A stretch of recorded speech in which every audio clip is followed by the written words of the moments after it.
Well, first of all, again, I know that there's a lot of sports events goes on in our city, and I just want to say thank you for coming out and covering this football team.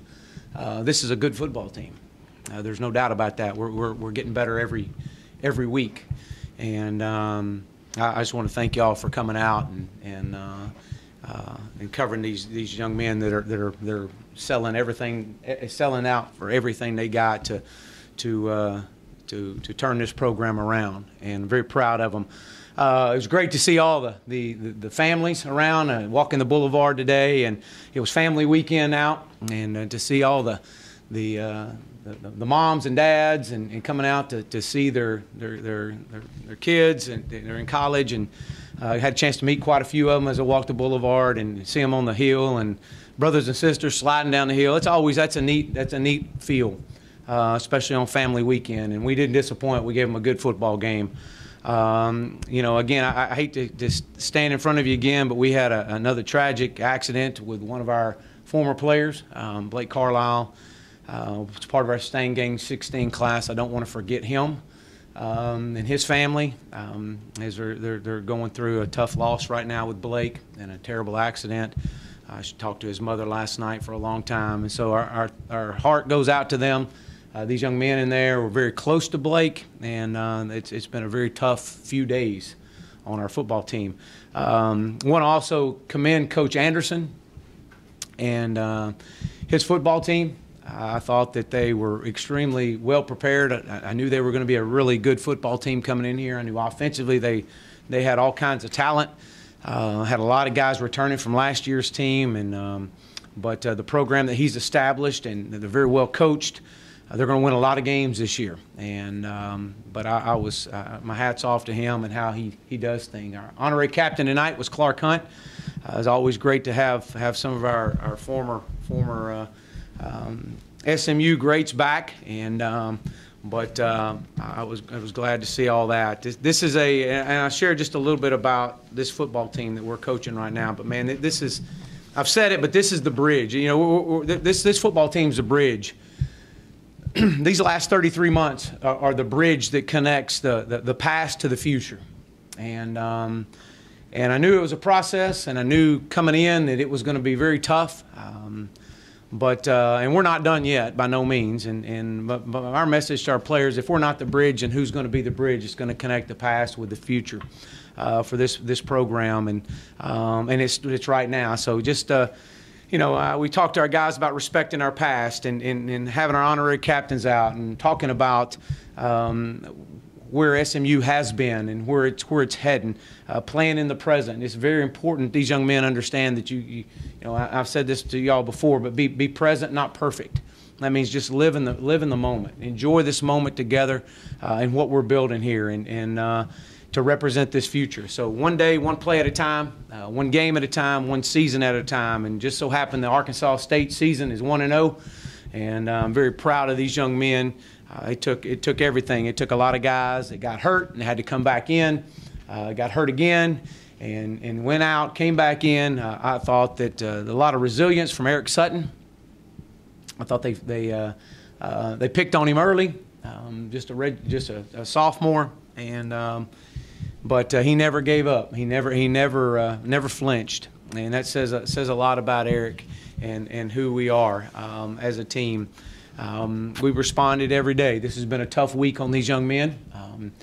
Knowing that we felt like that we had several opportunities that we left on the field last Saturday, but we also knew coming off that field last Saturday we were a good football team, and we knew that we had to respond. And I thought that this was probably the most critical week since I've been here, in how these young men responded. And I use the example of real gold and fool's gold. 2 years ago, we came away from playing TCU and only to get beat by James Madison right out here on the last play, and we never could get it out of a tailspin. And we had a great feel coming out of that game, but we just couldn't get the energy level back up. And so we talked about that this week. And I shared with them. I said, this is going to be a real gold or fool's gold. And the only way we're going to find out is we're going to have to dig deep. And we're going to have to respond every day. And that's what these young men did. So it was great to see our offense come out tonight. Close to 600 yards, 300 yards rushing. Anytime you can do that, you can win a lot of games and not turn the football over. That's been something that we celebrate in this program every day. Defensively, we got 2 turnovers. None bigger than probably the play of the year, if not the play of the 33 months that I've been here, is the hustle of Jordan Wyatt.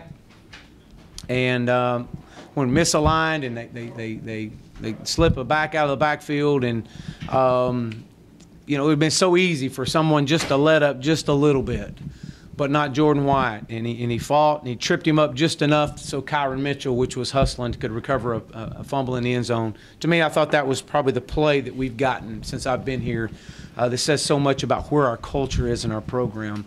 I thought our kickoff coverage unit was much better, much improved. Our kickoff return unit was much improved, almost averaging 42 yards a punt, Jamie was, so that was good to see.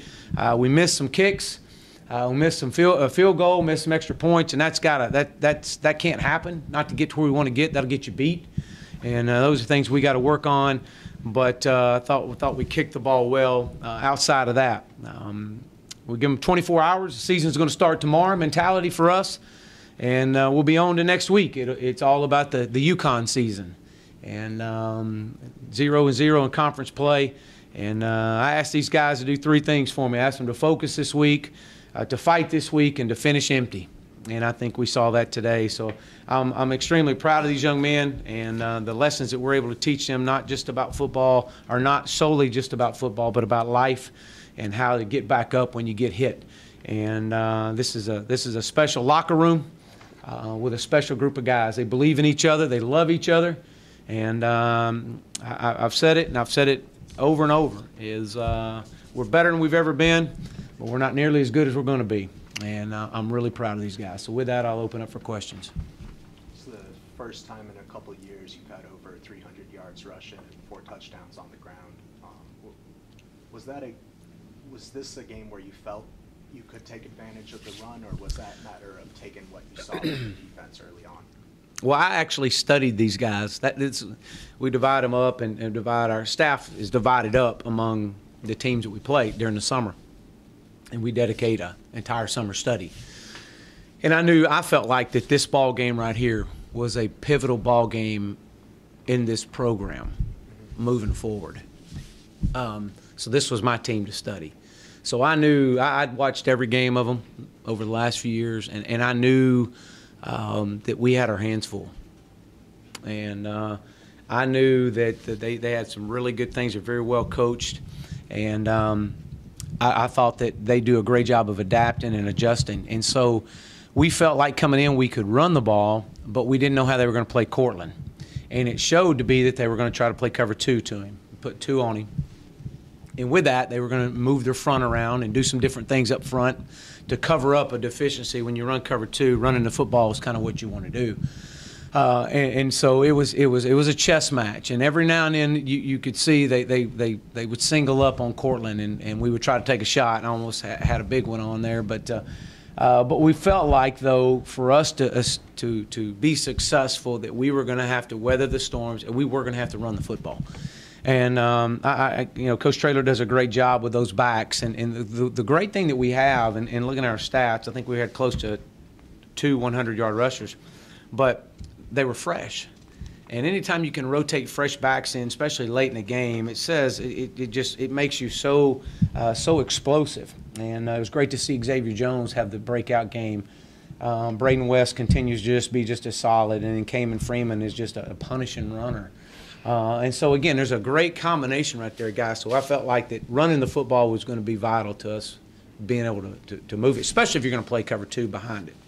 What was it about the game during the preseason that you felt that this was going to be such a pivotal moment? Well, I just felt like that, looking at our schedule and the way the season unfolds, you felt like to get out of conference or get out of non-conference play with a win would be huge moving forward. And especially defending Ford Stadium. We talk so much about, playing well at home, and so that was a lot of it. You talked about a couple of years ago the loss that led to James Madison the following week and sort of the tailspin. In the week leading up to tonight, based on what you saw from your team, did you have an indication that you get this kind of performance? I felt like that we, coming off of last week's win, or last week's performance, you take 3 or 4 moments away in that ball game. I mean, it's a different game late in the fourth quarter, deep into the fourth quarter. And I knew we were a good football team. And my message to our players was, if you'll continue to play with the effort and the energy that you're playing with each of the first 3 weeks, we're going to do a lot of great things. So I challenged them really hard to respond. Can you respond and play with that energy level coming back off an emotional game that it didn't come out our way? And I told them Sunday night, last Sunday night we were out there, and I used the fool's gold, real gold example, and I said, only time's going to tell. I mean, we can say it all we want, but it's all about a response. And how we respond, how this football team responds moving forward, was going to say a lot about our season. And I brought up that season. And while we're not the same football team, we had the same feel walking out of that game 2 years ago. And wasn't happy with a loss by no means, but we felt like that, okay, we got a little something here.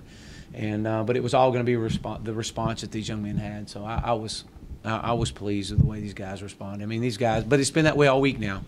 These guys showed up Sunday night. They were ready. They showed up Tuesday, ready to go. Wednesday, great day, and it was a hot week, and it taxed them pretty good. So we were going to interested to see how they responded. Ben Hicks had 3 touchdowns, but he only completed 50% of his passes. Were you happy with his performance? Yes, I was. I absolutely. He's a competitor. Again, he missed some balls there, but I thought that we're doing a good job protecting for him. There was a couple of passes there I wish we would have had back. That deep one to Cortland, if he had just taken just a little bit off of it, and then we had one to, I believe it was Myron or Shelby, right up their left sidelines going in on the end zone. He needs to leave it a little bit more inside, but again, the guy's a competitor, keeps fighting, keeps playing, but outside looking at the film, I'm extremely excited and proud of where this football team is.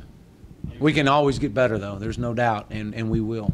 You've talked ever since you've been here about the last few minutes of the first half, the first few minutes of the second half, and late in the first half tonight, you got a drive that looked like it might stall deep in your own end, and were able to get 7 points out of it with a long pass to Prochet. What did that drive do for the message you and your staff had for your team at halftime? We always talk about the 4-over-4 moments. It's the 4 minutes right before half and the 4 minutes right after half. And 100% of the time, when we don't win those, we lose those moments, it's been tough to rally back. Prime example, last week we lose it 21-10 in the final in those 4-over-4 moments. This week we won it 14-0 in the 4-over-4 moments, and none bigger than the touchdown right before half. We had just scored, got the ball back, went down, drove down, and scored again, and had all 3 timeouts. So we were in great 2-minute shape, and to be able, I think Braden had a big long run on that one to kind of help set it up. But either way, that was big, and we knew we were going to get the ball to start the second half, and I wish we could have taken that second 4-over-4 moment, went down and won it 21-0. But again, our guys responded really well with that. Jordan White got banged up a few times during the game. Kind of what happened? Like, what's kind of the prognosis? Yeah, you know what? I don't know. It was his shoulder, and he got a stinger on it. So we'll see. We'll reevaluate him, see how it goes. I mean, he's a fierce competitor. You're not going to get that guy. You'd have to cut his arm off to keep him out there from not playing. I mean, this guy's as good as it gets, and such a great leader for our team, and very proud of him, as well as all of them. I mean, we had guys making plays all over the field, and they were a good football team now. I'm telling you, very explosive offensively, and but again, that says a lot about where we are right now. When Jordan got hurt for the second time, was there any hesitation on your part or the medical staff's part to even let him go back in? No, I mean, he was cleared to go back in, and it was just trying to get him. We wanted to kind of hold off and see where we were score-wise, and but he'll be ready to go. Any thoughts of converting Cortland Sutton to running back? Yeah, we may have to do that, but I think we got 3 really good ones right here that I'm pretty proud of. So he may be lobbying for that, but so again, it's Now, how important is it to be able to find ways to integrate him into the offense when teams are kind of shutting him down as a receiver? yeah, it's huge, you know, and be able to move, shift, and move, and motion him from the backfield out and get him the ball. But again, I know we targeted him quite a few times tonight, and again, I wish he would have had that. We had a fade ball in the end zone. We overthrew him. I wish Ben would have gave him a chance on it. Those are the ones that we got to have. We got to hit those. But again, you know, when one guy takes 2 away, that opens up for somebody else tonight. And I think James Prochet had a great night, and it says a lot about him. I mean, what's really impressive about this is, you know, last week it was Trey Quinn, and the week before that it was Cortland Sutton, and then this week it was James Prochet, and so that says a lot. And it says a lot about our football team, and I'm just again I'm proud of where we are. Is Cortland getting frustrated with the attention and the way defenses are ganging up on him last week and tonight? No, absolutely not. That guy over there is celebrating with everybody, man. He's so excited, and I know he wished he'd have had just another step on that last ball right there. But no, you'll never see that young man frustrated. He's the biggest leader we got, and one of the biggest teammates that's celebrating everybody else's success. So we're just look, if you want to play 2 over the top of him, we're okay with that, man, because we got plenty of other guys that can make some plays too. Last one for Coach. You had Jacob start at right tackle today. Mhm. How did you see another shuffle on the right Yeah, side? you know, we're trying to work that right side out. We let Bryce kind of step back a little bit, and we'll take the right guard and Jacob at right tackle. And you know, I think thought he did some good things. We'll see. We'll see how it goes. We got to try to find that right combination. We got a little bit of depth there, so we'll see. We'll see how the film looks. Thanks a lot, guys. All right. Thank you. Jacob.